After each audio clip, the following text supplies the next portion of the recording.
suis aussi avec vous, l'étudiant Karol Mohamed Arab. Je vais vous présenter notre projet qui est un site sur la gestion des stages qui a comme but qui a comme but l'organisation de la postulation des stages.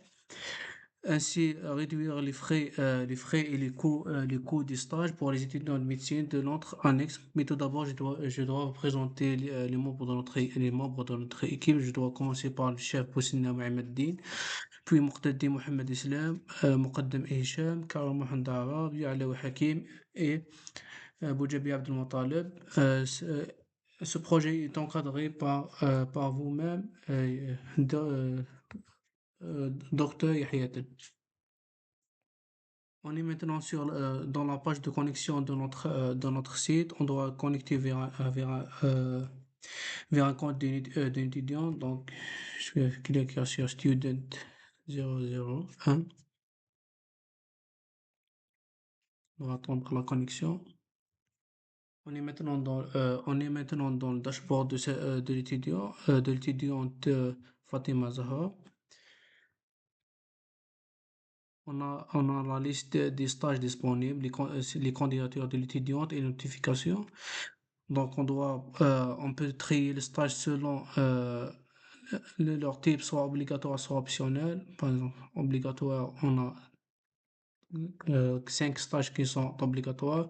On va essayer de postuler vers ce stage. On doit choisir, remplir ce formulaire.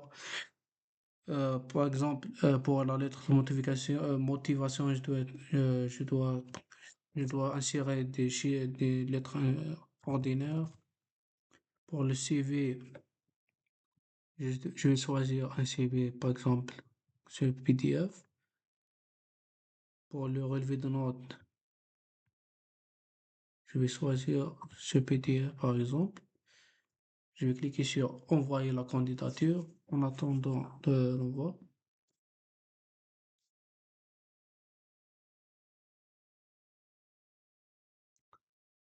On remarque que le nombre de candidatures est incrémenté, donc je dois connecter vers le compte,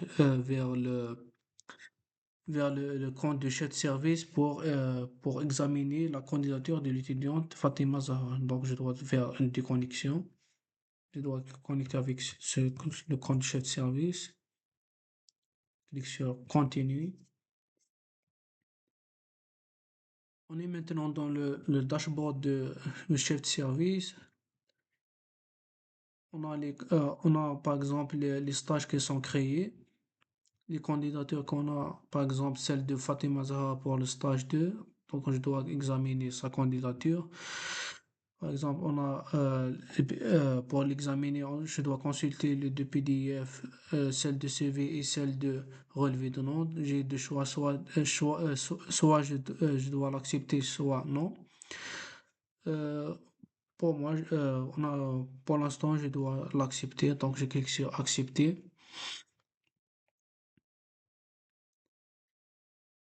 Comme mentionné, l'étudiante Fatima Zahra a été bien acceptée.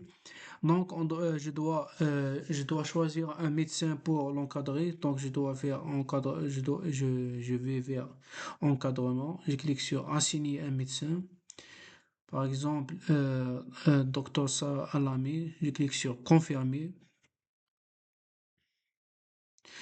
Voici un message de retour, médecin assigné avec succès. Je clique sur OK. On attend le chargement. Ainsi que le chef de service a d'autres permissions comme à créer, ajouter ou bien créer des médecins, ainsi créer des stages. Donc maintenant je dois accéder au compte de médecin pour évaluer l'étudiant Fatima Zahra. Donc je dois cliquer sur déconnexion. Je vais mettre ces coordonnées. Je clique sur se connecter en attendant le chargement. On est maintenant dans le dashboard de docteur Sa Alami. On a l'étudiante Fatima Zahra à évaluer, donc je clique sur évaluer l'étudiante. Je lui assigne une note, par exemple 14, avec un commentaire ou bien une remarque très bien.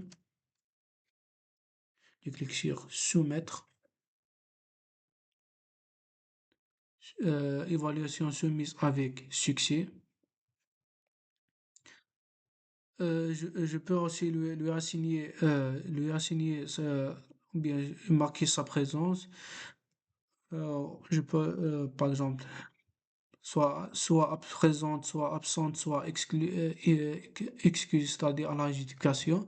Donc, pour l'instant, je reste sur présente. Je clique sur enregistrer ou bien une note 11.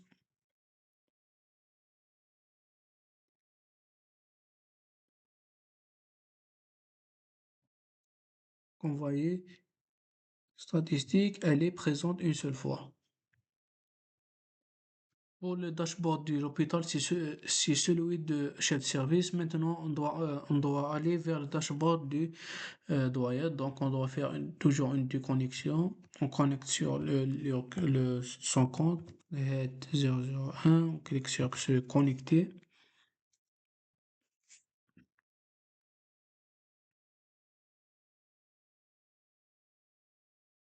On voit dans le dashboard du doyen, on a des détails sur les stages, le nombre de candidatures, ce nombre des candidatures acceptées sur le nombre total d'étudiants.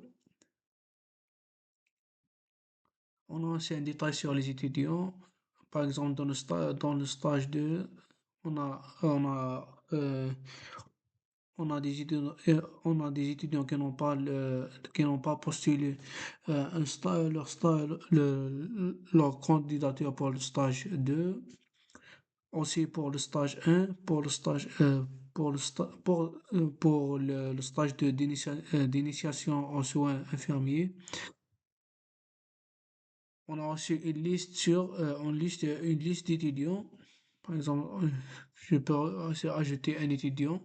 Par exemple, matricule 1, 2, 3, 6, 7, 8, 9. On a complet étude 2, email.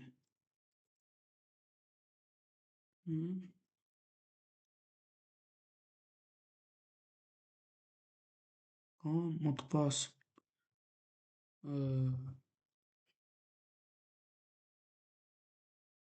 Année d'études, quatrième année. Le téléphone.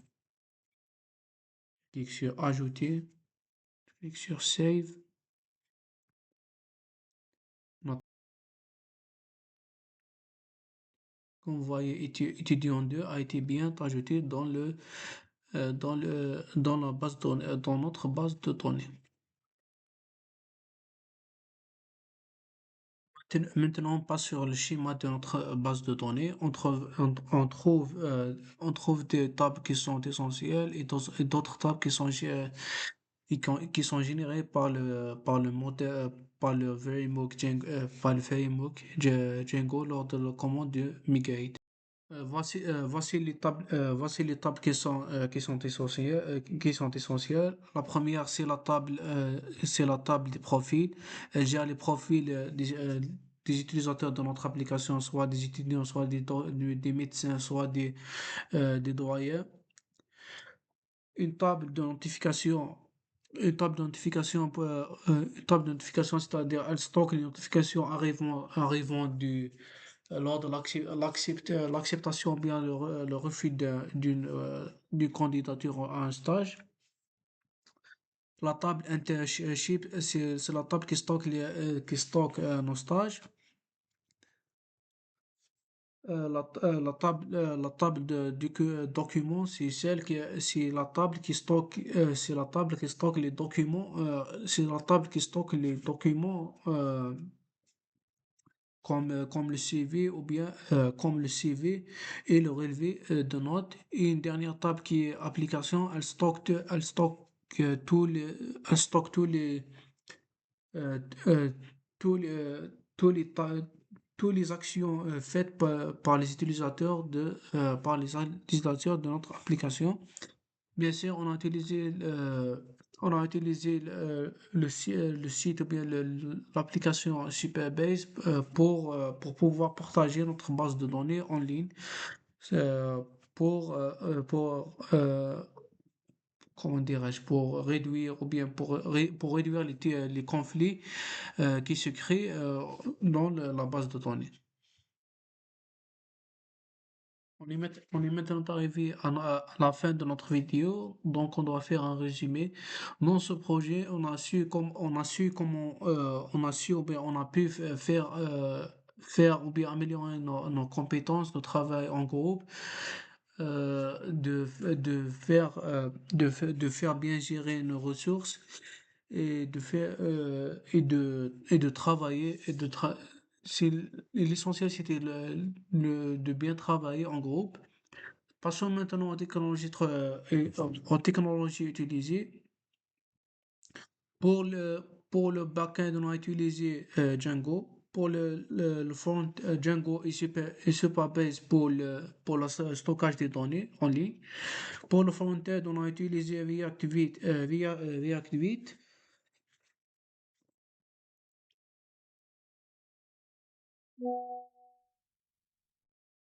Maintenant, on est arrivé à la fin de notre vidéo. J'espère qu'elle